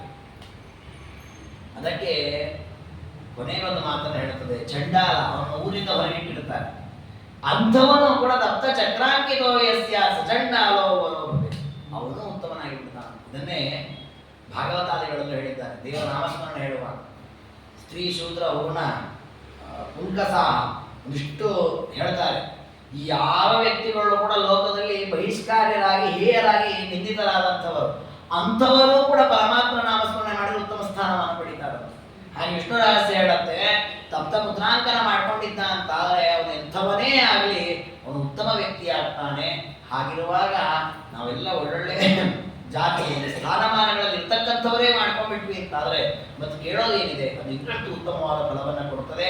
ಹಾಗಾಗಿ ಪುರುಷನಾಗಲಿ ಸ್ತ್ರೀ ಆಗಲಿ, ನಾರೀವ ಪುರುಷೋವಾಪಿ ತಪ್ತ ಚಕ್ರಾಂಕ ವರ್ಜಿತ ಶ್ಮಶಾನ ಕಾಷ್ಟವರ್ತಸ್ಯ ಸ್ಪರ್ಶೇ ಸ್ನಾನಂ ಸಮಾಚಾರ. ಯಾವುದೇ ಪುರುಷನಾಗ್ಲಿ ಸ್ತ್ರೀ ಆಗಲಿ ತಪ್ತ ಮುದ್ರಾಧಾರಣೆ ಮಾಡಿಸ್ಕೊಂಡಿಲ್ಲ ಅಂತಾದ್ರೆ ಅವರನ್ನು ನಾವು ಮುಟ್ಟಿದ್ರೆ ಸ್ನಾನ ಮಾಡ್ಬೇಕು ನೋಡಿ. ಹಾಗಾಗಿ ಇವತ್ತು ನಾವೇ ಸ್ನಾನ ಮಾಡ್ಬೇಕು, ನಾವು ಮುಟ್ಟಲ್ಲ ಅಂತ ನಮ್ಗೆ ಸಿಗೋದಿಲ್ಲ. ತಾತ್ಪರ್ಯ ಆದ್ರೆ ಎಷ್ಟು ದೀಕ್ಷೆ ಬೇಕು ನೋಡಿ ನಮಗೆ. ಅಂದ್ರೆ ನಾವು ಒಂದು ರೀತಿ ನೋಡೋದಾದ್ರೆ ಬಾಗಿಲಿಂದ ವೈಷ್ಣವರು ಅಂತ ಹೇಳ್ತೇವೆ ಅಷ್ಟೇ, ನಾವು ಯಾ ಪೈಸೆ ವೈಷ್ಣವ ದೀಕ್ಷೆ ಇಲ್ಲ, ಒಳಗಂತೂ ಇಲ್ವೇ ಇಲ್ಲ. ದೇವರು ಈಶಾನ ದಾಸ ಅಂತ ಯಾವಾಗ ಹೆಸರು ಇಲ್ವೇ ಇಲ್ಲ. ಬಾಕ್ಯವಾಗಿ ನಾವು ಹಾಕೊಳ್ತೇವೆ ಒಂದು ಬಿಟ್ಬಿಟ್ರೆ ಏನು ನಮ್ಮಲ್ಲಿ ಉಳಿದಿಲ್ಲ. ಇಲ್ಲಿ ಹೇಳ್ತಾರೆ ಶ್ಮಶಾನ ಕಾಷ್ಟವತ್ತ. ಹೇಗೆ ಸ್ಮಶಾನದ ಕಟ್ಟಿಗೆ ಅದು ಯಾರು ತಗೊಳ್ಳೋದನ್ನೆಲ್ಲ ವಿಸರ್ಜನೆ ಮಾಡ್ತಾರೆ, ಮುಟ್ಟಿದ ಸ್ನಾನ ಮಾಡಬೇಕು, ಅಶೌಚ ಆಯಿತು ಅಂತ, ಅಶುದ್ಧಿ ಆಯಿತು ಅಂತ. ಹಾಗೆ ಯಾರಿಗೆ ಮುದ್ರಾಂಕನ ಆಗಿಲ್ಲ, ತಪ್ತ ಮುದ್ರಾಧಾರಣೆ ಆಗಿಲ್ಲ ಅಂಥವ್ರು ಮುಟ್ಟಿದ ಸ್ನಾನ ಮಾಡಬೇಕು. ಕಂಚುಕಂ ಕಂಠಸೂತ್ರಂಚ ಲಲಾಟೆ ಚೋರ್ಧ್ವಪುಂಡ್ರಕಂ ತಪ್ತ ಚಕ್ರಂ ತಥಾ ಶಂಖಂ ಯಸ್ಯಾಗಾತ್ರೆ ನ ವಿದ್ಯತೆ. ನೋಡಿ, ಪುರುಷರ ಬಗ್ಗೆ ಎಲ್ಲ ಹೇಳಿದ್ದಾಯ್ತು. ಮುಂದೆ ಸ್ತ್ರೀಯರ ಬಗ್ಗೆ ಹೇಳ್ತಾರೆ. ಕಂಚುಕ ಕುಪ್ಪಸ, ಆಮೇಲೆ ಕಂಠಸೂತ್ರ, ಕಂಠಸೂತ್ರ ಅಂದ್ರೆ ಮಾಂಗಲ್ಯ, ಲಲಾಟೆ ಚೋರ್ಧಪುಂಡ್ರಕ ಮಡಿಯಲ್ಲಿ ಊರ್ಧ್ವಪುಂಡ್ರ, ಆಮೇಲೆ ಕೈಯಲ್ಲಿ ಶಂಖಚಕ್ರ ಮುದ್ರೆ, ಕಾಲ ಮುದ್ರೆಗಳು. ತಪ್ತ ಚಕ್ರಂ ತಥಾ ಶಂಖಂ ಯಸ್ಯಾಗಾತ್ರೆ ನ ವಿದ್ಯತೆ. ಯಾವ ಸ್ತ್ರೀಯರ ದೇಹದಲ್ಲಿ ಇದು ಯಾವುದೂ ಇಲ್ಲ. ಹವ್ಯಂ ಕವ್ಯಂ ತಯಾ ಸ್ಪೃಷ್ಟಂ ದೇವ ಅಷ್ಟಸಿಗಲೋಕಿ. ಅಂತಹ ಸ್ತ್ರೀ ಮುಟ್ಟಿದ ಹವ್ಯವಾಗಲಿ ಕವ್ಯವಾಗಲಿ ದೇವತೆಗಳು ತಗೊಳ್ಳೋದಿಲ್ಲ. ಅಂದ್ರೆ ನಮ್ಮಲ್ಲಿ ಒಂದು ಕ್ರಮ ಇದೆ. ಈ ಹೋಮವನ್ನು ಮಾಡುವಾಗ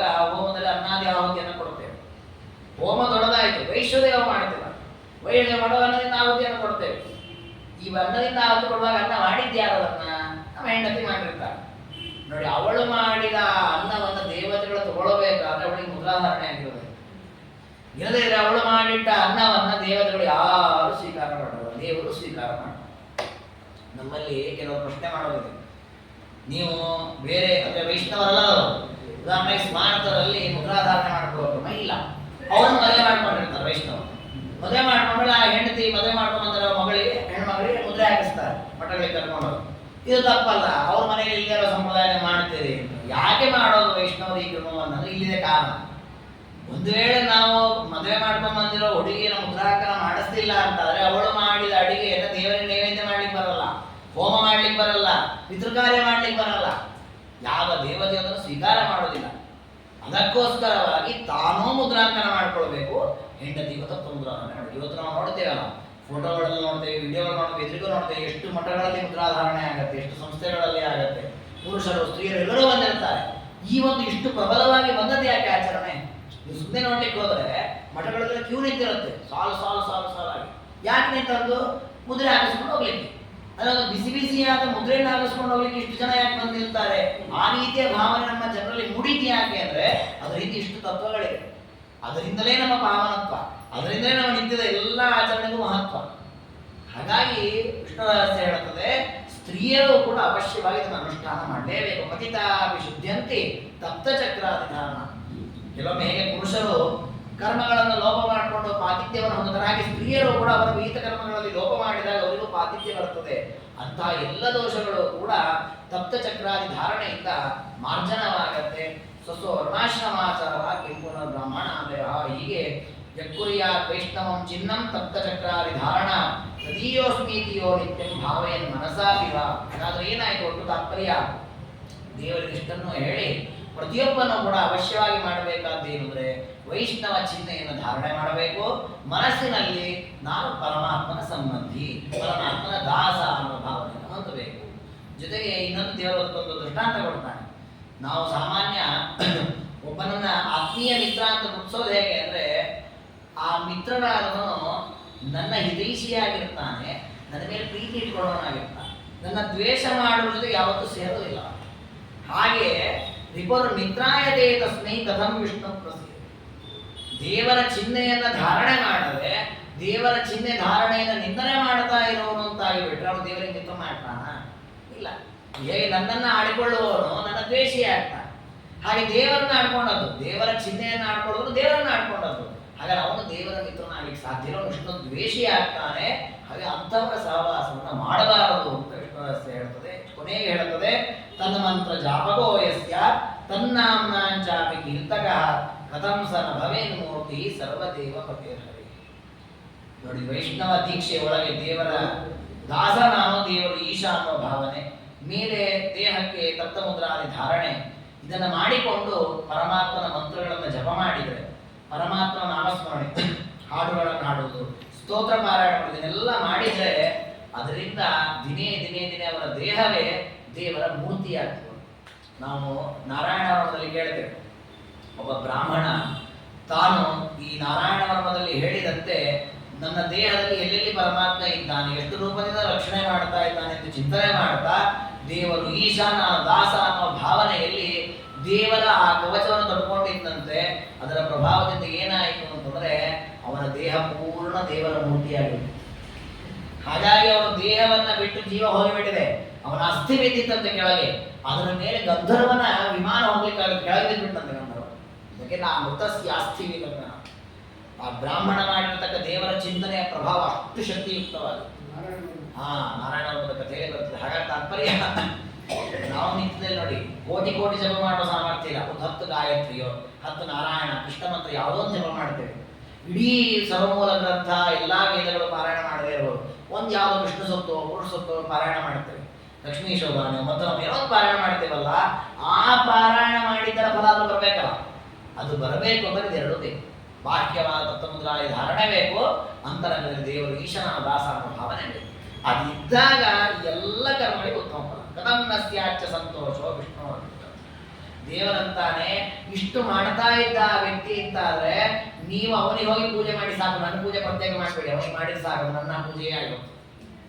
ದೇವರಿಗೆ ಅಷ್ಟು ಪ್ರೀತಿ ಅಂತ ಅವನೇ ಇಷ್ಟು ಮಾಡ್ಕೊಂಡು ಅವನು ನನ್ನ ಒಂದು ರೂಪ, ಸರ್ವ ದೇವಾತ್ಮಕಸ್ಯಾಸ್ಯ ವಿಷ್ಣೋರಾರಾಧನೆ ಕೃತೆ ಸರ್ವೇ ದೇವಾ ಕಥಂ ನಸ್ಯೋ ತುಷ್ಟಾಸ್ತೋಷತೋಷಿಣಃ.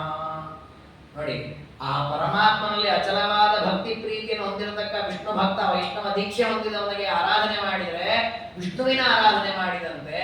ವಿಷ್ಣುವಿನ ಆರಾಧನೆ ಮಾಡಿದ್ರೆ ಎಲ್ಲ ದೇವತೆಗಳ ಆರಾಧನೆ ಮಾಡಿದಾಗ ಇವನಿಗೆ ಒಬ್ಬರಿಗೆ ನಾವು ಆಧಾರ ಮಾಡಿಬಿಟ್ರೆ ಎಲ್ಲಾ ದೇವತೆಗಳ ಆರಾಧನೆ. ತಾತ್ಪರ್ಯ ಎಲ್ಲಾ ದೇವತೆಗಳು ಪರಮಾತ್ಮ ಬಯಸುವುದು ವೈಷ್ಣವ ದೀಕ್ಷೆ ನಮ್ಮಲ್ಲಿ ಚೆನ್ನಾಗಿರಬೇಕು, ವಿಷ್ಣುವಿನ ಅನುಗ್ರಹ ನಮ್ಮಲ್ಲಿ ಚೆನ್ನಾಗಿ ಸಂಪಾದಿಸಬೇಕು. ಅದರಿಂದಲೇ ನಾವು ಎಲ್ಲ ವಿಧವಾದಂತಹ ಸಾಧನೆಯನ್ನು ಮಾಡ್ಲಿಕ್ಕಾಗತ್ತೆ. ದೇವತೆಗಳೆಲ್ಲ ಸಂತುಷ್ಟರಾಗುವುದು ಯಾವಾಗ? ದೇವರು ಸಂತುಷ್ಟನಾಗ, ದೇವರು ರುಷ್ಟನಾದ್ರೆ ಎಲ್ಲ ದೇವತೆಗಳು ಒಂದು ಅವಕೃಪೆಯನ್ನೇ ಮಾಡಿಬಿಡುತ್ತಾರೆ. ಇದನ್ನು ನಾವು ಬೇಕಾದಷ್ಟು ಭಾಗವತಾದಿ ಕಥೆಗಳಲ್ಲಿ ನೋಡುತ್ತೇವೆ. ದೇವರ ವಿರುದ್ಧವನ್ನ ಮಾಡಿದ ಒಬ್ಬನೇ ಒಬ್ಬ ವ್ಯಕ್ತಿ ಉಳಿಲಿಲ್ಲ. ದೇವರ ಭಕ್ತನಾದ ವಿಭೀಷಣ, ಧ್ರುವ, ಅಂಬರೀಷ ಎಲ್ಲರೂ ಬದುಕಿ ಹೊಡೆದರು. ದೇವರ ವಿರೋಧ ಮಾಡಿದವರು ಎಷ್ಟು ದೇವತೆಗಳನ್ನು ಹಣಿದಿದ್ದಾರೆ, ಎಷ್ಟು ಅವಧ್ಯತ್ವಾದಿ ಬಲವನ್ನು ಪಡೆದಿದ್ದಾರೆ, ಒಬ್ಬರು ಉಳಿದಿಲ್ಲ. ನಾವು ಇದಕ್ಕೆ ಪ್ರಸಿದ್ಧ ನೋಡೋದಾದ್ರೆ ಹಿರಣ್ಯಕಶಿಪುವಿಗೆ ನೋಡಿ, ಎಂಥ ಪ್ರಬಲವಾದ ದುಷ್ಟ, ಎಷ್ಟು ಸಾಮರ್ಥ್ಯ ಇತ್ತವನಿಗೆ. ಅಂತಹ ದುಷ್ಟನಾದ ಹಿರಣ್ಯಕಶಿಪು ಬ್ರಹ್ಮದೇವರ ಹತ್ರ ಹೋಗಿ ಅಲ್ಲಿ ಇಲ್ಲಿ ಒಳಗೆ ಹೊರಗೆ ಮೇಲೆ ಕೆಳಗೆ ಆ ಪ್ರಾಣಿ ಎಲ್ಲಾ ಲಿಸ್ಟ್ ಹೇಳಿ ನಾನು ಹೇಗೋ ಸಾಯಬಾರದು ಅಂತ ಕೇಳಿದವ. ಪ್ರಹ್ಲಾದರಾಜರು ಯಾರ ಹತ್ರ ಹೋಗಿ ವರ ಕೇಳಲಿಲ್ಲ, ನನ್ನ ಸಾವು ಬರುವಾಗ ನೀನು ವರ ಕೇಳಲಿಲ್ಲ.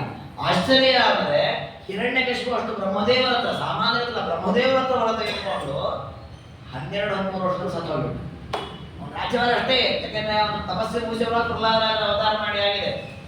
ಪ್ರಹ್ಲಾದರಾಜರು ಇನ್ನು ಬಾಲಕರಾಗಿರುವಾಗಲೇ ಸತ್ತೋಗಿದ್ದಾರೆ ಹಿರಣ್ಯಕಶಿಪು. ಅದೇ ಪ್ರಹ್ಲಾದರಾಜರು 1000 ವರ್ಷ ರಾಜ್ಯಭಾರ ಮಾಡಿದ್ರು. ದೇವರು ರುಷ್ಟನಾದ್ರೆ ಯಾವ ದೇವತೆ ನಮ್ಮ ರಕ್ಷಣೆಯನ್ನು ಮಾಡೋದು? ದೇವರ ಸಂತುಷ್ಟನಾದರೆ ಎಲ್ಲ ದೇವತೆಗಳನ್ನು ಬರುವ ಆಗುತ್ತೆ. ಹಾಗಾದ್ರೆ ದೇವರ ಸಂತೋಷಕ್ಕೆ ಕಾರಣವಾಗುವಂತೆ ವೈಷ್ಣವ ದೀಕ್ಷೆಯನ್ನು ತಸ್ಮಾತ್ತು ವೈಷ್ಣವೇ ದೀಕ್ಷಾ ನಿಖಿಲೈ ಬ್ರಾಹ್ಮಣಾದಿ ಮನಸ ಕರ್ಮಣ ವಾಚ ಗ್ರಹಣೀಯ. ಹಾಗಾಗಿ ಮನಸ್ಸಿನಿಂದ, ಮಾತಿನಿಂದ, ದೇಹದಿಂದ ಎಲ್ಲ ರೀತಿಯಿಂದಲೂ ಪರಮಾತ್ಮನ ದೀಕ್ಷೆ ಸಂಪಾದಿಸಿ. ದೇಹದಿಂದ ಸಂಪಾದಿಸುವುದು ಹೇಳಿದ್ದಾಯ್ತು, ನಾಮಧಾರಣೆ, ಮುದ್ರಾಂಕನಾದಿಗಳು. ಮಾತಿನಿಂದ ದೇವರ ನಾಮಸ್ಮರಣೆ, ಬಾಯಿನ ಗಟ್ಟಿಯಾಗಿ ರಾಮ ಕೃಷ್ಣ ಗೋವಿಂದ ಅಂತ ನಾಮಸ್ಮರಣೆ ಮಾಡೋದು. ಮನಸ್ಸಿನಲ್ಲಿ ದೇವರು ಈಶನ ದಾಸ ಅಂತ ಈ ತ್ರಿಕರಣಗಳಿಂದಲೂ ವಿಷ್ಣುವನಾಗಬೇಕು. ತಥೈವ ಪೂಜ್ಯತಾಮ್ಯಾದಿ ಪ್ರಿಯತ ಅಂತಾರೆ. ಈ ರೀತಿ ಆದರೆ ಅವನಿಗೆ ನಿಜವಾಗಿ ಲೋಕದಲ್ಲಿ ಮಾನ್ಯ ಮಾಡ್ಬೋದು, ಅವನಿಗೆ ಗೌರವ ಮಾಡ್ಬೋದು, ಆದರ ಮಾಡ್ಬೋದು. ಅವನಿಗೆ ಎಷ್ಟೆಷ್ಟು ಸತ್ಕಾರ ಮಾಡ್ತೀರಿ ಅದು ಯಾವ ಅವನಿಗೆ ಬಂಧಕವೂ ಅಲ್ಲ, ಮಾಡಿದರೆ ಉತ್ತಮವಾದ ತಾರಕವಾಗತ್ತೆ. ತನ್ನ ಮೂಲಕ ಪರಮಾತ್ಮ ಪ್ರಸನ್ನನಾಗ್ತಾನೆ. ಹಾಗಾಗಿ ಐಹಿಕವಾದ ಪಾರತ್ರಿಕವಾದ ಎಲ್ಲ ವಿಧವಾದ ಫಲಗಳು ಕೂಡ ಇದರಿಂದ ಪ್ರಾಪ್ತವಾಗತ್ತೆ.